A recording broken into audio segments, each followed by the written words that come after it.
Bueno, muy bien. Continuando con estas pequeñas charlas, vamos a hablar de los engranajes, ese sistema de engranajes, que es una continuación del sistema de transmisiones por ruedas y por correas. Como paso intermedio podríamos comentar que de las correas, para evitar ese tema del resbalamiento posible, surgieron las cadenas de las bicicletas, de las motocicletas, que también tienen una ventaja, si la fuerza que se está ejerciendo ahora es tangencial a las ruedas, porque depende de los dientes y de cómo tira la cadena, y eso ayuda también a disminuir ese efecto negativo que era la flexión sobre los ejes, debido a que al ser las fuerzas tangenciales ya no tenemos esa componente radial que se necesitaba en las ruedas y también en menor medida en las poleas en B, para poder generar las fuerzas de fricción. Aquí es un problema de arrastre simplemente.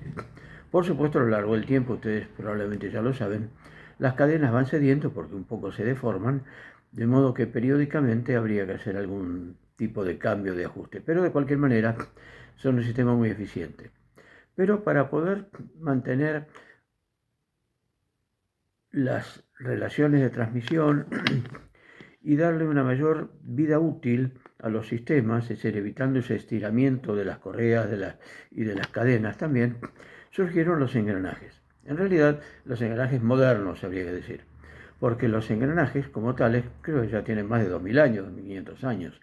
Se han venido utilizando en molinos de viento y molinos de agua para mover ruedas que servían para moler grano, para mover hojas de sierra, para mover prensas hidráulicas, es decir, martinetes, una serie de artefactos, digamos, útiles para el ser humano, para la actividad del hombre.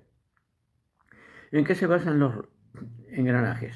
Se basan en el contacto de elementos adicionales a las ruedas, es decir, agregados a las ruedas, que permiten transmitir más o menos de la misma manera que transmiten las cadenas. Es decir, una rueda sobre la periferia, en forma radial, se le colocaban tetones, es decir, tacos de madera convenientemente, generalmente redondeados, y en otra rueda se colocaban también sobre la periferia, pero paralelos al eje, es decir, algo así, como si fuera el eje, y esto va girando así. Entonces fíjense que el engrane es muy simple, porque sobre estos están engranando estos otros. Estos radiales y estos, digamos, axiales, dientes axiales. En algunos casos habrán visto, inclusive en algunos sistemas de relojería viejos, como los famosos relojes cucú y otros grandes también, esta rueda, como estos dientes están calzados en una forma que estructuralmente los debilita un poco, solían hacerse con dos platos y los dientes encajados, es decir, dos platos así y los dientes estarían puestos de esta manera. Eso aseguraba una buena resistencia mecánica.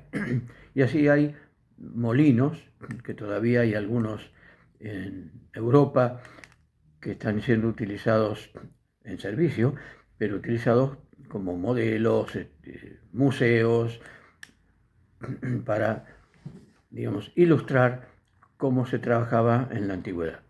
Pero bueno, a otro problema que ya tiene que ver con nosotros y con las relaciones de transmisión, que esto posiblemente ya les cueste un poquito más. Volvemos a las ruedas. ¿Cómo aseguramos la relación de transmisión? Porque las dos ruedas estaban en contacto y tenían, sin resbalamiento, la misma velocidad tangencial, etcétera, etcétera. Pero el punto de contacto siempre estaba entre los dos radios. De modo que tal que a medida que las ruedas iban rodando, siempre el punto de contacto estaba, por así decirlo, en la misma posición relativa, es decir, entre los dos centros. Cuidado, ahora cambia mucho con el tema de los engranajes.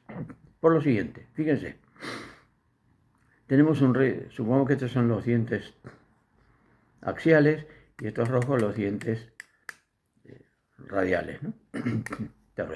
Entonces, ¿qué va pasando?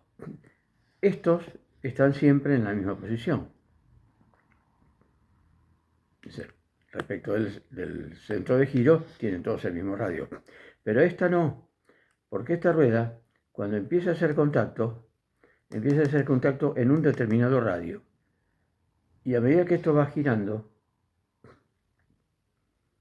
va patinando hasta llegar a la punta. Y después, por supuesto, en otro de estos amarillos va a estar enganchando otro palito de estos. Pero fíjense que estos, los radiales, no tienen un punto de contacto constante. Van desde la base, lo que sería la raíz, hasta la punta. ¿Y eso qué implica? Un cambio de radio.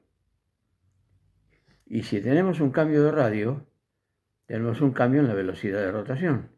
Acuérdense de la relación primordial. Es el omega por el radio. Era una relación de transmisión. Si el radio cambia, omega cambia. Es decir, que este sistema de engranajes naturalmente tiende a producir un movimiento muy seguro, muy eficaz, pero al mismo tiempo con una relación de transmisión variable. Es decir, que si esta es la conductora, la conducida va a ir variando un poco su velocidad de rotación alrededor de un valor medio. ¿Eso es importante? Para nada, porque para los sistemas mecánicos que necesitábamos mover molinos, o sea, mover una piedra de molino, mover una sierra, una hoja de sierra, o un martinete, esa pequeña variación en el tiempo que da la variación de velocidad realmente no tenía ninguna importancia. ¿Cuándo va a empezar a cobrar importancia? Cuando empezamos a hacer mecanismos más delicados, mecanismos con más precisión. Y eso también se agravó cuando aparecieron los engranajes en los cuales las dos ruedas son radiales. Es decir, el engranaje que conocemos habitualmente. Es decir, ustedes ya los conocen, los han visto en multitud de mecanismos y en los motores que están estudiando, los motores diésel, todas las cadenas de la transmisión son todos engranajes. De modo que ustedes están muy acostumbrados a ver el movimiento de engranajes. Y fíjense que acá, lo que acabamos de comentar, de que la variación de punto de contacto se va a producir. Es decir, acá tenemos la cabeza del diente amarillo en la raíz o base del diente rojo, va cambiando y otra vez tenemos, bueno, y ahora papel y lápiz y algunas neuronas bien dispuestas para entender esto. Bueno, no es tan directo. Si quiero con este sistema mantener una relación de transmisión constante, lo puedo hacer, pero ahora va a depender de qué forma le damos a estos dientes, que ya no van a ser palitos como estos, no van a ser cilíndricos, sino que van a tener una cierta forma curvada. Cualquier curva sirve. Cualquier curva serviría para que un diente se mueva contra el otro y se muevan las ruedas. Pero son muy pocas los perfiles de dientes que permiten que realmente la relación de transmisión sea constante. Y para entender cómo tenemos que hacer, es decir, finalmente la geometría, tenemos que volver un poquito y volvamos a la correa o a la cadena. ¿Cómo se ejercía la fuerza? La fuerza se ejercía a un radio constante, porque era una fuerza que estaba tirando en forma tangencial. Lo mismo una fuerza tangencial de rozamiento de una rueda sobre otra cuando las ruedas son de contacto. Aquí está la base. Voy despacito para que lo puedan masticar bien. Si necesito que la fuerza se mantenga siempre en ese punto entre los dos radios, es decir, cada uno en su propia circunferencia, que a partir de ahora vamos a llamar primitiva, o sea, radio primitivo, circunferencia primitiva, diámetro primitivo. ese que me asegura la relación de transmisión que estoy buscando, la fuerza tiene que ser tangencial ahí. Entonces, independientemente de dónde esté siendo aplicada la fuerza, en qué lugar de un diente, tenemos que lograr que la fuerza que es perpendicular a la superficie del diente, o sea, sobre el diente amarillo, la fuerza del diente rojo es una fuerza en este sentido, que independientemente de dónde esté el contacto, esta fuerza sea tangente a esa circunferencia primitiva. Porque, ojo, ya el contacto, si ustedes se fijan, ya no es en la línea de los dos centros como lo era con las ruedas de contacto. Ahora es distinto, ahora tenemos un punto que va a ir cambiando de lugar. Pero bueno, podemos lograr, eligiendo convenientemente esta forma, que la fuerza que estoy haciendo, siempre, independientemente que esté haciéndola por un lado o por el otro, esta fuerza, que va a ir cambiando de posición, vaya cambiando también de inclinación respecto del diente, siempre perpendicular a ese flanco, para que finalmente sea tangente a la circunferencia primitiva. Ese es el secreto. Hay muchas muchas formas geométricas, no, hay pocas. Hay algunas que son más complicadas, que a lo mejor en algún lugar lo van a encontrar, que se llaman dientes hipoidales, como el hipoidales. Tienen una forma medio extraña. Y hay otros que son muy fáciles de construir, muy baratos de construir, porque hasta se podrían hacer con una fresadora,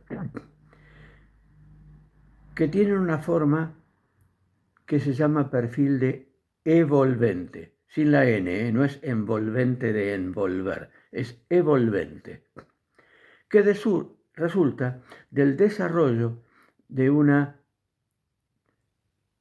semirrecta que se va moviendo alrededor de una circunferencia. Y hay una relación, hay un punto generador de esa línea, que es la que se llama evolvente, es una espiral, es uno de los tantos tipos de espirales que hay. Y esa espiral tiene esa forma, con una particularidad, que está generada siempre sobre una tangente, a una circunferencia. Y eso es lo que me permite resolver el problema de cómo transmitir fuerzas entre dos superficies curvas, la de los dientes, los flancos de los dientes, de modo tal que la fuerza siempre sea tangente a una circunferencia primitiva. Ese es todo el secreto, todo el misterio.